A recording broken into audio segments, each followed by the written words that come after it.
Bien-aimés du Seigneur, loué soit Jésus-Christ. Ce premier dimanche de Carême nous donne de relire les tentations de Jésus au désert selon la version de Luc. Première tentation. Si tu es le Fils de Dieu, ordonne à cette pierre de devenir du pain.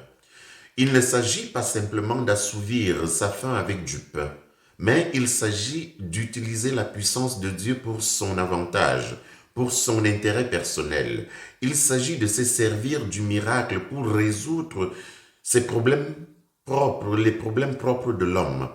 Ce n'est donc pas le miracle en lui-même qui pose problème, puisque plus tard Jésus multipliera les pains, non pour lui-même, mais pour les foules.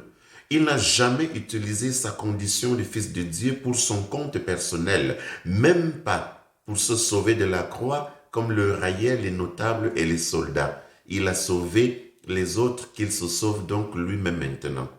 Le miracle pour Jésus n'a jamais été une solution, mais il a toujours été un signe qui rend crédible le chemin de croix.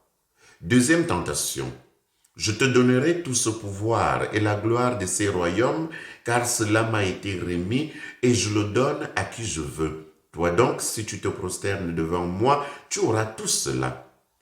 Nous avons à l'opposé du chemin de croix le chemin de pouvoir, c'est-à-dire la volonté de dominer avec force.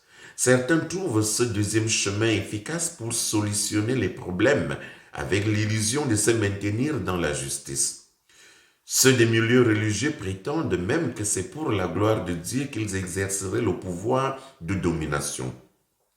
Mais ce qu'on oublie, c'est que l'acquisition du pouvoir de domination passe inévitablement par Satan, le menteur qui usurpe du monde et de toutes ses richesses. Dans cette deuxième tentation, remarquons qu'il y a entièrement l'exclusion de Dieu. Satan ne dit plus à Jésus « si tu es le Fils de Dieu ». Et il conditionne l'octroi du pouvoir par « si tu te prosternes devant moi ». Conquérir le pouvoir, c'est clairement choisir Satan au détriment de Dieu. Troisième tentation.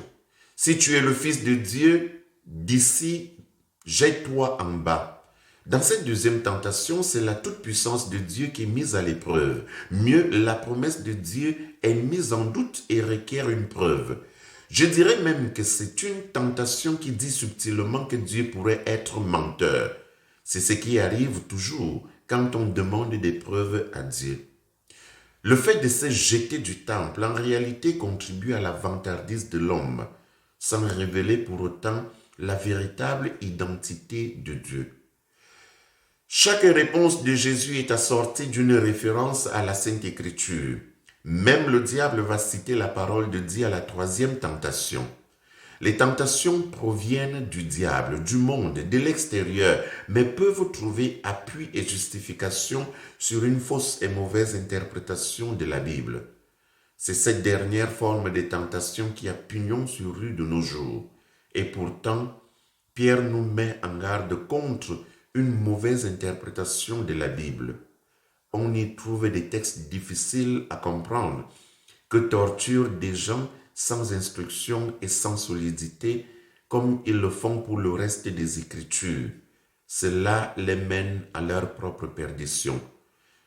Deuxième épître de Pierre, chapitre 3, verset 16. Loué soit Jésus-Christ.